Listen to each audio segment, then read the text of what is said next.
አሰላሙ አሌይኩም ወረህመቱላህ ወበረካቱ ድና የተከበራችሁ የፋፊ ኮቻ ቻናል ተከታዮች እንዴት ናችሁ? ሰላም ናችሁ ወይ? ሸር ላይክ እያደረጋችሁ አበረታቱኝ። ሰብስክራይብ 10 ሺህ እንደምታስገቡ በቅርቡ ተስፋ አድርጋለሁ። ሁላችሁም ሸር አድርጉልኝ። ቤተሰብ ያልሆናችሁ ደግሞ የደወል ምልክቱን እየነካችሁ ቤተሰብ ሆኑኝ። ውዶቼ ዛሬ ለእናንተም ለሁላችንም ይሆናል አንድ ምክር ይዤላችሁ እመጣለሁ። ሁሉም መካሪ እንደምትሉኝ እርግጠኛ ነኝ። ያው ምናልባት ከኔ አንድ ነገር የምታገኙት ሊኖር ይችላል። እናንተም ደግሞ ኮሜንት ላይ ያስቀምጡ። ከእናንተም ከኮሜንታሮችም ለራሴ ይሆናል የምለው ሀሳብ አነሳለሁ ማለት ነው። ሁሉም መካሪ ሁሉም ተመካሪ ቢሆንም ነገር ግን ከአንዳችን የአንዳችን ሀሳብ ስለሚለያይ ሸር መደራረጉ ካይድ ነው ጥሩ ነው ብዬ ስለማስብ ነው ማለት ነው። እና ዛሬ ምንድነው የምላችሁ ስለ ራሳችሁ ለሰዎች ለማብራራት በምንም አይነት መንገድ አትሞክሩ ልላችሁ ነው። ማለት እኔ አሁን ብዙ ጊዜ በራሴ ስለማየው ለኔ ያላቸው በጣም ብዙዎቹ አብዛኛዎቹ ሰዎች ለኔ ያላቸው እኔን የሚረዱ በሌላ ቦታ እኔን የሚረዱኝ እኔን የሚያስቡ በሌላ መንገድ አድርገው የሚያስቡኝና የሚረዱ ሰዎች አሉ። ለእነሱ ማብራሪያ ስለ ራሴ እንዲህ ነው ብዬ እንኳን ለመናገር ራሱ ብነግራቸውም የማይገባቸው ሰዎች አሉ ማለት ነው። ስለዚህ ይሄ ለሁላችንም ትምህርት የሚሆን ነው። ማንኛችንም ብንሆን ስለ ራሳችን በቃ ለማንኛውም ሰው አብራርተን ሰውን ስለ እኔ በቃ እንዲያውቅ እንዲገባው ብለን ለማብራራት መሞከር የለብንም። አንድና አንድ ሰው ልጅ ራሱን የሚያውቀው ራሱ ነው። ገብቷችኋል?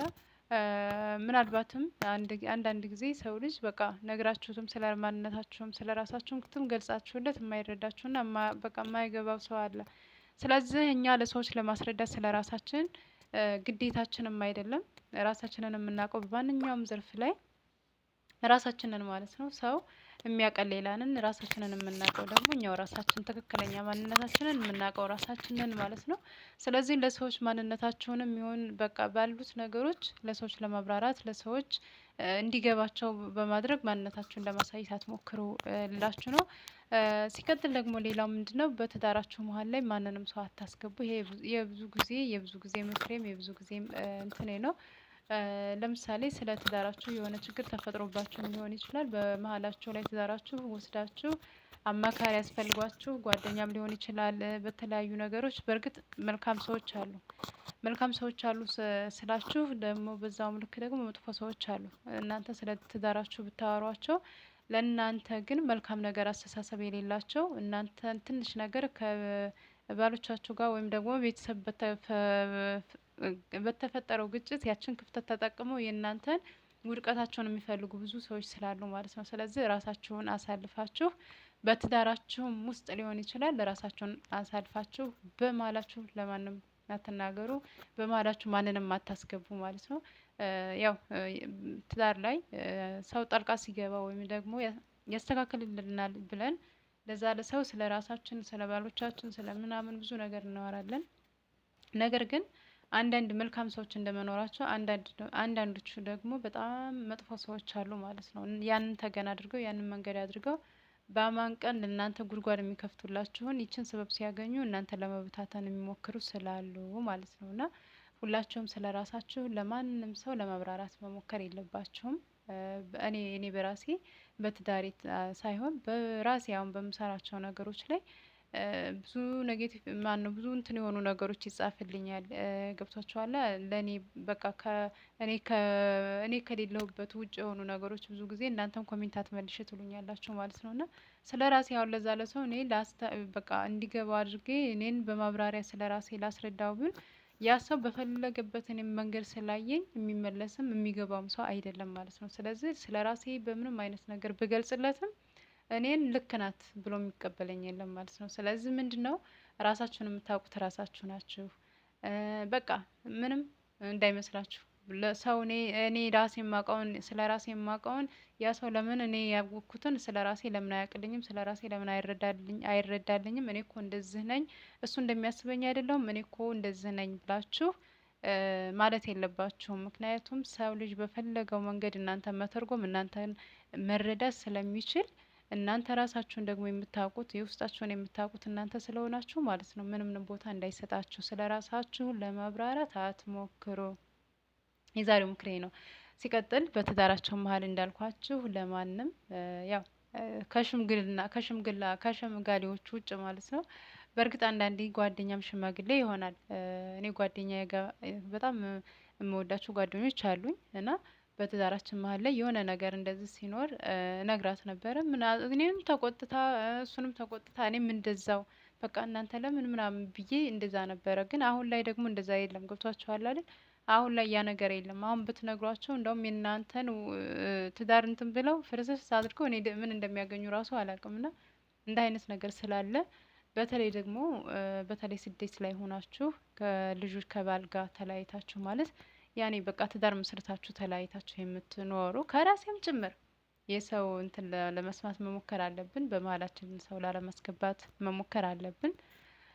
ብዙ አብዛኛው ሰው ከወደ ውጭ ከመጣ በኋላ የአብዛኛው ሰው ትዳሩም የሚፈርሰው ማንነቱም የሚቀየረው ስለ እናንተ በቃ ብዙ ነገሮች የተለወጡ ነገሮች የሚያዩበት እናንተም ስለ ባሎቻችሁ እነሱም ስለ እናንተ ብዙ ነገሮችን እንትን የሚሉ የምትናበቡበት መለያየት ነው። መለያየት በጣም ከባድ ነው። ትዳር ላይ በጣም ስትለያዩ ከምትተዋወቁት ይብለጥ ብዙ ጥርጣሬዎችና ብዙ ነገሮችን መሀላችን ላይ እንዲያደርግ ከሴቶችም ከወንዶችም እንደዛ አይነት ነገር ውስጣችን ላይ ይኖራል ማለት ነው። ይሄ ምንም ጥርጥር የለውም፣ የሚታወቀ ነው። በዛ ሰዓት ምንድነው ትዳር መፍረስ ትልቅ ደረጃ ላይ መድረስ አለ ማለት ነው። እና ሆኖም ያው ካልተሰራ አይሆንም። ችግሮችን ለማሳለፍ በሰላማዊ መንገድ ለመፍታት መሞከር አለብን። ካልሆነ ደግሞ ሰዎች በከፍ ከፍ ባሉ ሰዎች መካከል መሸማገል እንጂ በመሀላችሁ ላይ አንዳንድ ሰዎች መጥፎ ሰዎች ስላሉ በጓደኛ ዙሪያ ላይ እያስገባችሁ ሽምግልና እንዲሸመግሉላችሁ አትፍቀዱላቸው ማለት ነው። ምክንያቱም ምናልባት እናንተ ያወራችኋቸውን ወስደው ወይ ለባለቤታችሁ ይናገራሉ ወይ ላልሆነ ሰው ያወራሉ። ያ ወሬ ደግሞ እንደዛ እየሆነ ሌላ ግጭት፣ ሌላ ጦርነት፣ ሌላ በቃ እንትን ይሄ ነገር የሚያጋጥማችሁ ሰዎች እርግጠኛ ነኝ ትኖራላችሁ። 100% እኔ የለም ብዬ አልልም። በሰው ምክንያት ትዳራችሁ የሚፈርስ ያላችሁትን ያወራችኋቸውን ወስዳ አውርተውባችሁ እናንተን አደጋ ላይ የጣሉ ሰዎች የተጣላችሁ ሰዎች ይሄን ትኖራላችሁ ብዬ ተስፋ አድርጋለሁ። ምክንያቱም በእያንዳንዱ ሰው ከስንት አንድ ነው እንጂ በትዳሩ ብልጥ የሆነ የሰው ወሬ የማይሰማ ሰው ከሆነ አንዳንድ ሰው ማለት የሰው ወሬ ስላችሁ አንዳንድ ሰው የተሰራች ስራ ለእኛ ትምህርት አንቺ ታይ ተብሎ የሚነግሩን ሰዎች አሉ። ነገር ግን በትዳራችን መሀል መግባት ማለት እናንተ ሰውን አስገብታችሁ ስለ ራሳችሁ ማንነት፣ ስለ አባሎቻችሁ፣ ስለ እናንተ ምናምን በቃ ዝቅዝቅ ካርጋችሁ አውርታችሁ ነገር ግን ያ ሰው ለእናንተ ጠበቃ ቁሞ ትዳራችሁ መሀል ላይ ሊያስታርቃችሁ ሊያግባባችሁ አይችልም። የእናንተን ትዳር ሊበትን ነው የሚችለው እንጂ ማለት ነው። ገብቷችኋላ? እንደዛ ስላችሁ ያኔ መልካምም ሰው አለ።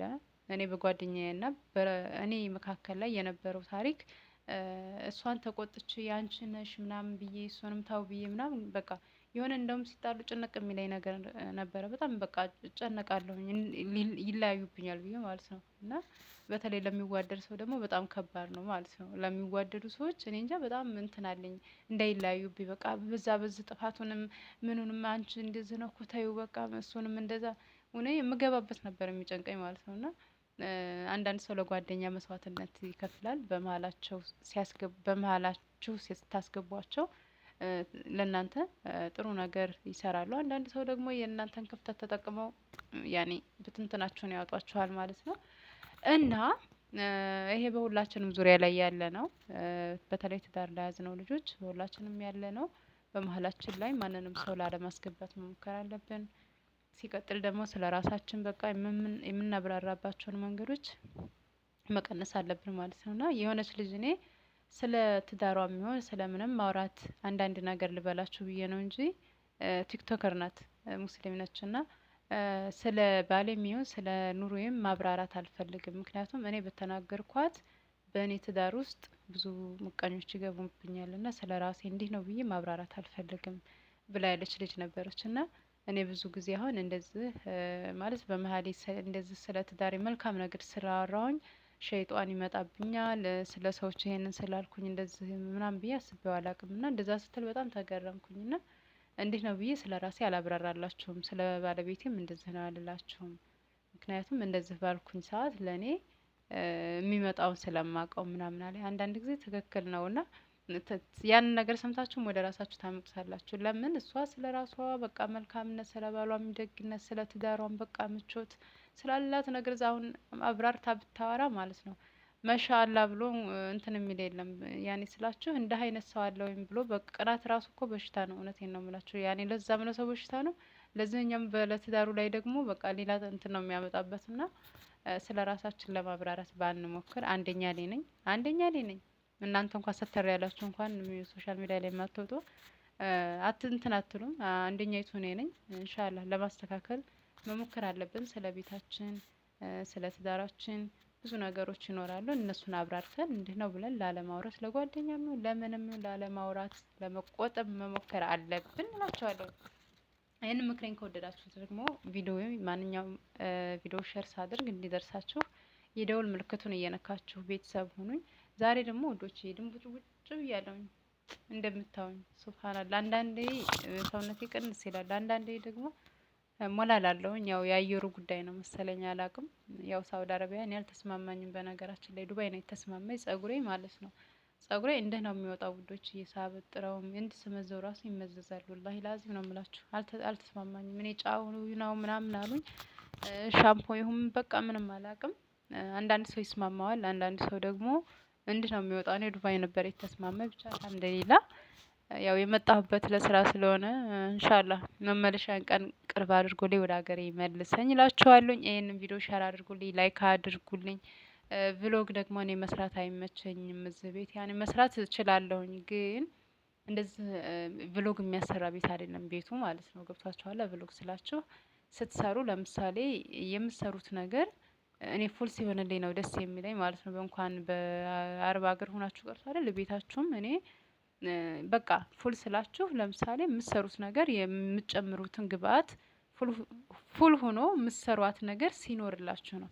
እኔ እንደዛ ሲሆንልኝ ነው ደስ የሚለኝ ማለት ነውና እዚህ ቤት ደግሞ እንደዛ አይነት ነገር የለም። ኢንሻአላህ ከተመቻቸልኝ ለመስራት እሞክራለሁኝ በተቻለኝ አቅም እላችኋለሁ። ቭሎግ ብቻ አይደለም ማለት ያለባቸው። ይሄንንም ቪዲዮዬን ሼር አድርጉ እዩልኝ። በቅርብ እስኪ 10 ሺህ አስገቡኝ። 8 ሺህ ምናምን ላይ ካለው ቆየ ኢትዮጵያ እያለሁኝ ማለት ነው። እና አሁን 10 ሺህ አስገቡኝ ማለት ነው። ሁላችሁም ቪዲዮዬን ሼር ላይ ካድርጉልኝ። ከተመቻችሁ በሌላ ቪዲዮ እስከምንገናኝ ድረስ አሰላሙ አለይኩም ወራህመቱላሂ ወበረካቱ።